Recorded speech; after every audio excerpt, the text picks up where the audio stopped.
Tonight, it's the final furlong. Just 48 hours till Londoners go to the polls. The mayoral candidates make their final push for votes. And it seems as though one candidate is hoping London 2012 nostalgia will see voters tick his box. If I'm re-elected, I'll be setting up a committee to explore whether we can bring back the Olympics to London. Far be it from me to accuse Sadiq Khan of an election stunt, but this does feel like one. And we'll be taking another look at the other candidates in the running, also tonight. Protests outside ride-hailing app Bolt, with drivers demanding more protection after the murder of Gabriel Brignier. We're with boaters in Hampton as they count the cost of last night's fire, in which one of the Dunkirk little ships was destroyed. You're watching it go and there's absolutely nothing you can do about it.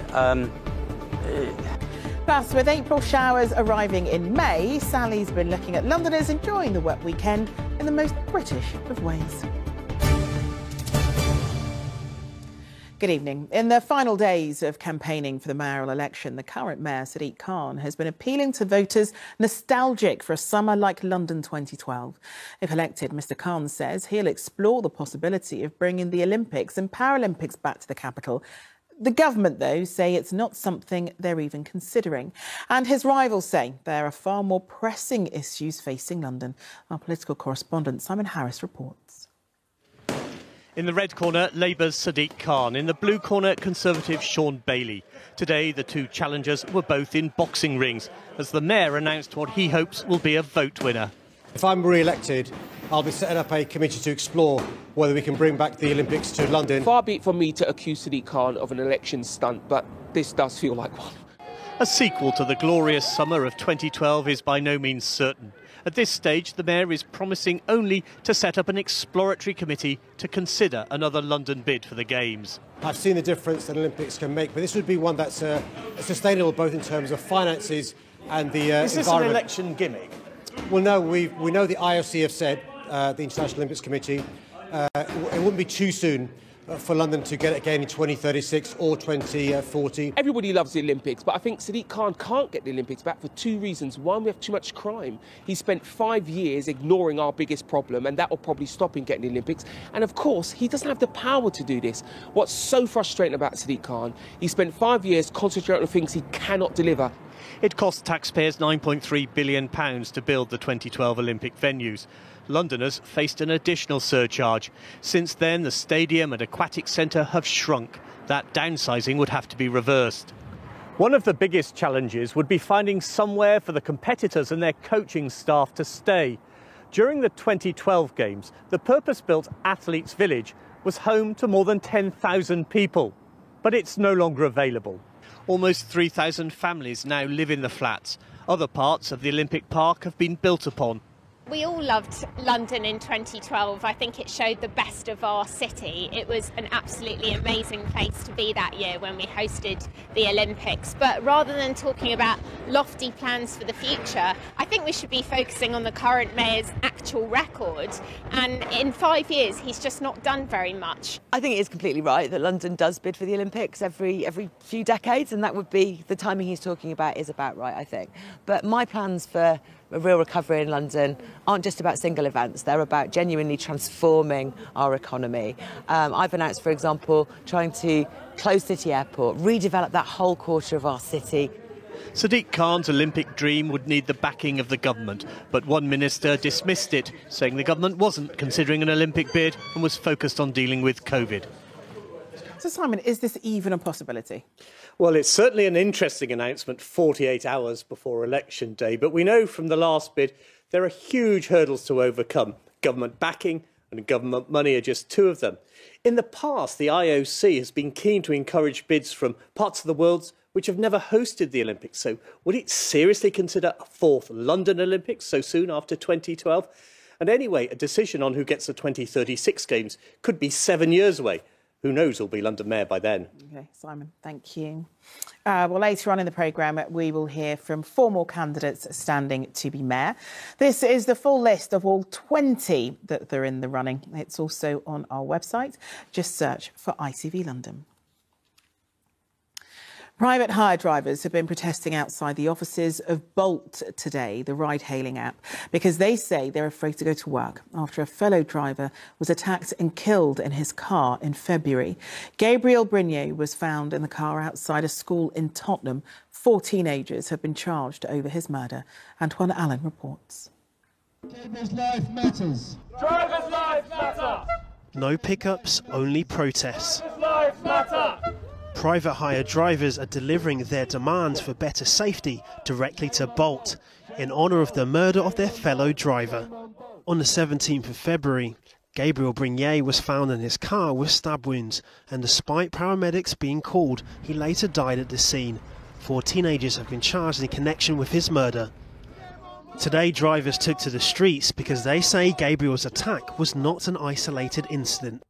Robert, what violence have you faced as a private hire driver? I'm being punched on my head. I've had a knife put on my neck and asked for my mobile phones. Drivers want apps to ensure through stringent verification that the passengers they are picking up are who they say they are. We are victims of gangs, we are victims of fraudsters, whether it's a stolen mobile or a stolen credit card. They set up fake accounts, order jobs and commit a crime. Despite their chants, Bolt remained silent to their protests.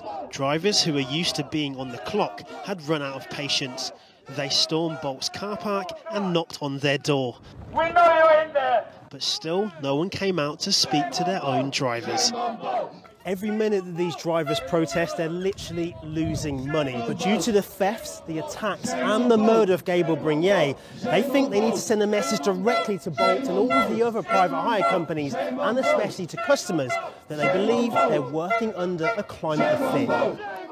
Bolt say they are exploring enhanced rider identification and whether a solution to automatically identify potentially dangerous customers is viable. Viable or not, any solution will be too late to bring Gabriel back safely to his family. Antoine Allen, ITV News. The inquest into the Fishmongers Hall terror attack has been told that Usman Khan had previously plotted to set up a terrorist training camp in Pakistan because he was cross with police for raiding his home. Khan, who was a convicted terrorist, was released from prison 11 months before killing Jack Merritt and Saskia Jones. He told probation staff the raids were part of wider injustices in the world against Muslims. A woman's been jailed for murdering her housemate, Phoenix Netz, who's from Croydon, after she was discovered in a suitcase after being killed by Garicha Gordon in Birmingham last April. Gordon was described by the judge as a very dangerous young woman and sentenced to at least 23.5 years in prison. One of the Dunkirk little ships, which took part in the evacuation of troops in the Second World War, has been completely destroyed after a huge fire in 2 boat yards on an island in the River Thames. It started yesterday afternoon on Platts 8 in Hampton. Katie Barnfield reports. Sailing past Platts 8 today to look at the damage. There is, quite simply, nothing left. Boats torn to pieces. The boathouse just a skeleton. Tony Woolard owns this shipyard. As the fire ripped through it yesterday afternoon, all he could do was watch. I went into the we broke into building number 2 to see what was going on inside, and by then the fire was rushing across the Belfast trusses in the roof. Within 4 minutes, the whole buildings, all 3 buildings were on fire.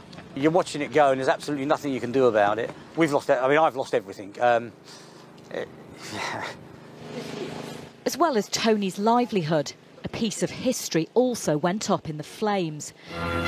Back from Dunkirk, having gained much honour for their invaluable services in aiding the evacuation. Platts 8 was home to 3 of the Dunkirk little ships that helped evacuate Allied soldiers during World War II. One, the Lady Gay, was completely destroyed. The issue is that these boats are unique. There is only one of each of the type. And once they're gone, they're gone. And so to lose a Dunkirk little ship in this way is an absolute tragedy. As an aside, take the island itself. The Luftwaffe tried to bomb this island during the war and never succeeded. Yet someone with a little bonfire has managed to do it. The London Fire Brigade say they believe the fire was accidental and seems to have been caused by a stray ember from someone burning rubbish nearby. The damage made much worse by high winds. At the height of the fire, 100 firefighters were trying to bring it under control. Luckily, no one was hurt. What will you do now? What can you do now? Nothing. Nothing I can do. There's no more facilities like this available. It's a bit numb, to say the least, but life's got to go on. I'm still here. An online fundraising page has already been started to raise money for Tony and the other boat owners. But however much they get, some things can never be replaced. Katie Barnfield, ITV News. Next, the easing of restrictions has seen alfresco dining options increase right across Soho. But that's made life even harder for wheelchair users. Soho's never been great when it comes to accessibility because there aren't many dropped curbs. So while restaurants and bars are opening up, are disabled people finding they're still shut out? Chloe Keedy reports.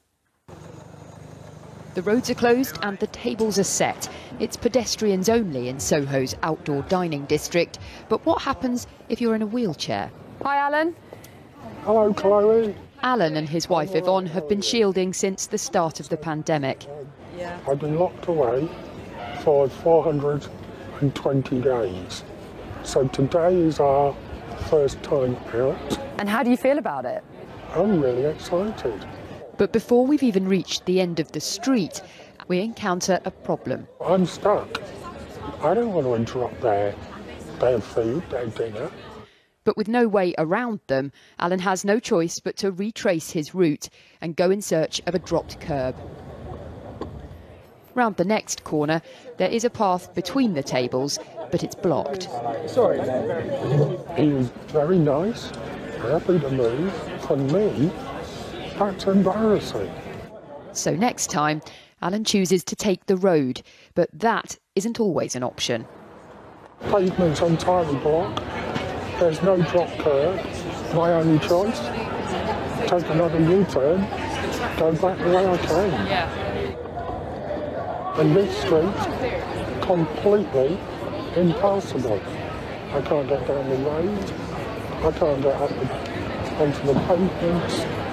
Finally surrounded by people, Alan and Yvonne say they still feel completely isolated. It's frustrating with everything being opened up. We can't get to them. We can't join our friends if they come out. Overall, how would you describe that experience? I feel really excluded. At this point, I'm going home. What needs to change? The hospitality sector has had just a dreadful year. They need to make money. It comes down to the local authority. They've got to lay out the rules. They've got to say what is, what isn't accessible, and they've got to enforce. Westminster Council told us it's sorry to hear about Alan's experience and will use his feedback to improve access to Soho. It acknowledges that accessibility has long been an issue here and says it's working hard to stop alfresco dining from making it worse. Chloe Keedy, ITV News, Soho. Well, UK Hospitality have told us that their industry is all about making customers feel welcome, at ease and able to relax. It says operators should consider customers with disabilities when planning new outdoor layouts and to take into account challenges of new layouts when training staff. Now, let's get back to the elections. And with a record 20 candidates scrambling for your votes to become London Mayor, it'll be a packed ballot paper on Thursday. Well, during the campaign, we've been speaking to all of them. Today, Martin Stew has spoken to the final four about how they would shape London if they won. We're going to get London moving. That's the plan. The race is on to be heard. 2 more days of campaigning to go. 2 days left of campaigning. I get the pain. Can they get their message? You're looking at the future mayor of London. Into 2 words. Creating equality. Restoring hope. Independent voice. For vibes. Mandy Reid believes the strength of feeling at Sarah Everard's memorial show people are ready to vote for women's equality. I thought we were at a tipping point, and I know that women in London want things to be different, many men too, but our politicians are dragging their heels. She insists they're not a single-issue party. Every issue in society affects men and women differently, and we need politics and we need policies that acknowledge that. Because if we don't, we will never recover from the crisis. Why should they vote for you? Because I'm the best. Independent candidate Reverend Nimza Bungay says he's dedicated decades of his life to stopping knife and gun crime. He's the man who buried Mark Duggan. There's a poverty of aspiration. This is a message about restoring hope. And hope is an acronym for me about helping other people excel. We've got to do that. So I don't think we've just got to get more police officers out on our streets. And we've got to look at their socioeconomic disadvantage. If those 5 to 6 million people who chose not to vote in the last election choose to vote for me, then that will become the game changer. I'm putting my money behind it because I love this city and I believe in these ideas. A self-proclaimed Londoner with an American accent, businessman Brian Rose has spent £1 million of his own money on his campaign. It's all about 4 things. Rebuilding the economy.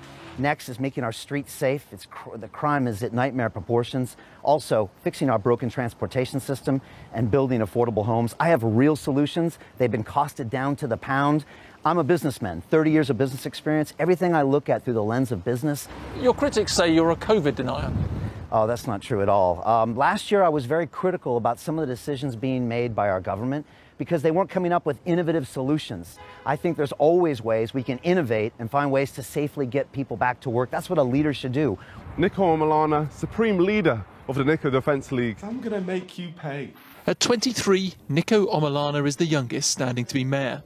With 3.6 million subscribers on his YouTube channel, he was the 5th most popular candidate in a recent ITV poll. I feel like someone had to stand up and tell the big man Boris, shush. Someone needs to do that. And also, someone needs to employ more police, put them straight into the Houses of Parliament, because that's where all the real criminals are. Another manifesto pledges to one day each year turn all the power off and rename London Lundoff. Should people be putting their vote to a YouTuber who's 23 and maybe hasn't got as much experience of life as others? Yes, because I'm the only honest one of the lot. Each candidate needs 5% of the vote to get their £10,000 deposit back. Okay, thank you. Appreciate it. We'll see who's still feeling confident after polls close on Thursday. Martin Stew, ITV News. Now, our guest tonight you'll no doubt recognise as the oldest son Jake in the hit TV show Outnumbered. Yes, actor Tiger Drew Honey. But this month he's taking to the stage over at Jermyn Street Theatre in a brilliant new cat and mouse thriller called Rocky Road. Of course, we're still in COVID restrictions, so it was broadcast live over the weekend and you'll now be available to watch on demand next week. Tiger, thank you so much for joining us to talk to us about this. This is such a different way to do theatre. Did you enjoy it?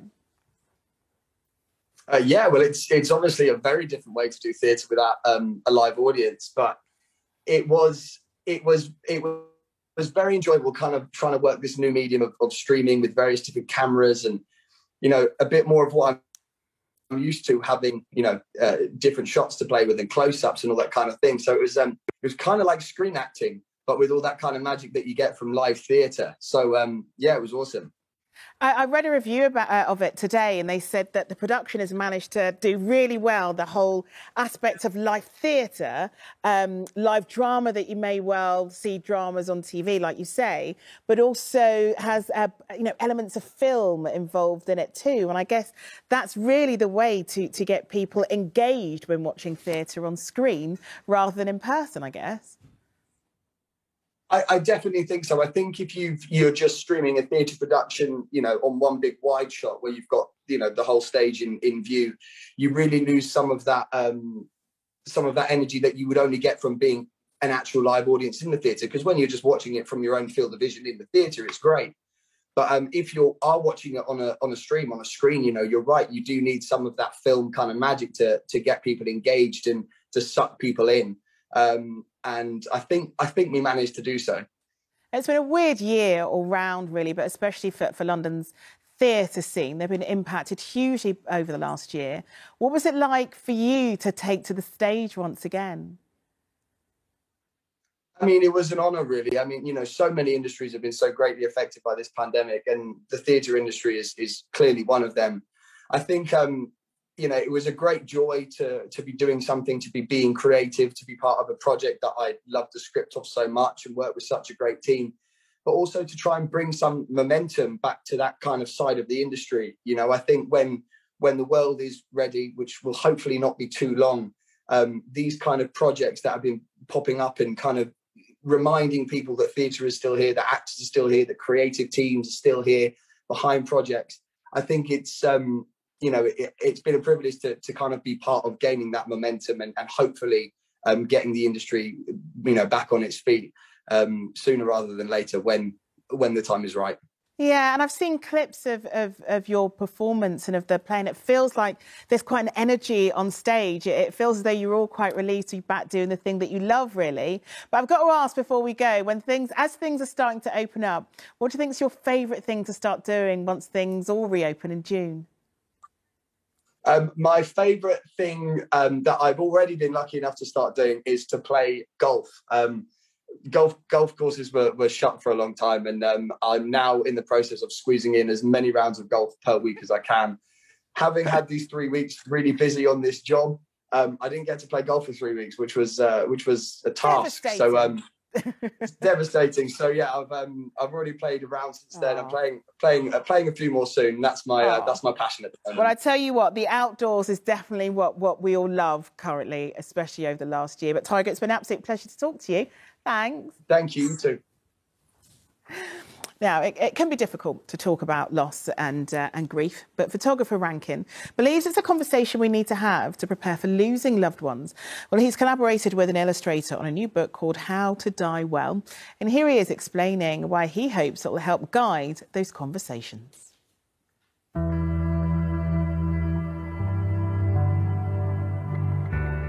15 years ago, my parents passed away, and I was so unprepared for their deaths that I kind of fell apart. There was no guide on how to die, not anything really that was really practical about, you know, what was going to happen. I hope that this book is in some way a help in dealing with that, but also in starting the conversation around it.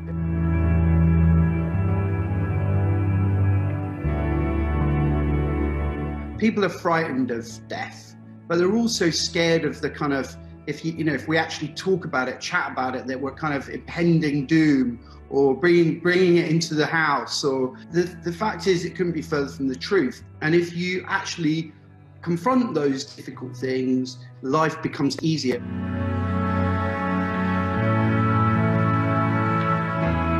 There's a really great illustration of a father and son on a bridge fishing, and its shadow is only of the sun. I think the thing quite poignant about the imagery is that they do make you think about loss.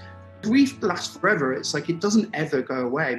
I still think of my parents all the time. In fact, dreaming about them is one of my favourite things because I get to see them again. And death is difficult. It's not simple, especially during COVID. And to break that taboo, it's a really important conversation to have.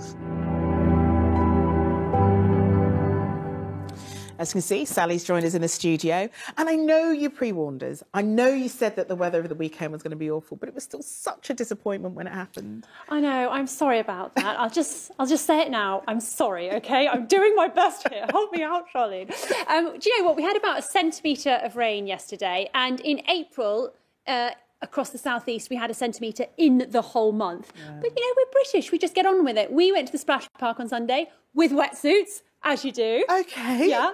And this is London Bridge. So take a look at these lovely diners, winers and diners. I mean, if that is not British, I don't know what that is. The epitome of Britain coming out of restrictions, is we will have a drink and we will socialise under umbrellas. It's all of us, isn't it? Yeah. It's just kind of, I don't know, it's what we're getting good at. But we will get a better spring eventually, and then we'll get a summer, and we'll forget all about that, won't we? But for now, the winds are going to ease. So here we go. We've got that to look forward to at least. Let's take a look at the full forecast.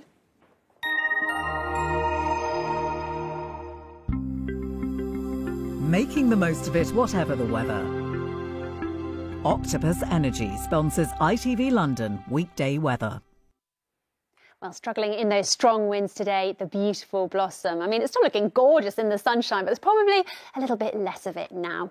As we go to tomorrow, we have got some scattered showers around. It's going to be less windy, so where you get a bit of sunshine, it probably feel a tiny bit warmer than today, but it is still on the whole quite cool out there. Now, here's what's happening over the next few days. As we get to Thursday, we've got this system just skirting the south of the UK. It looks at the moment like it won't give us too much bother. Do keep an eye on the forecast. Friday, probably the best day, and then on Saturday, we've got this system bringing in some milder air, but as you can see, also some wet and windy weather as well. So back to tonight, still a few showers out there passing through, also a few clearer spells, and then as we go through the night, we've just got some cloudy and more wet weather just sinking southeast, but that should have mostly cleared by dawn. You can see there's a bit of cloud out there, so that should stop our temperatures from getting too cold. Most of us should be frost-free tomorrow morning, and some of that cloud will break up to give some sunny spells, but we've got more cloud moving in, as you can see, and we've got more showers cropping up too. Possibly a higher chance of seeing a shower tomorrow if you missed one today, but not everyone will. And the temperature's climbing up to 11 to 13 degrees. Those are the highs. We had a high of 14 today, but because the winds are lighter, as I mentioned earlier, it might just feel a touch warmer.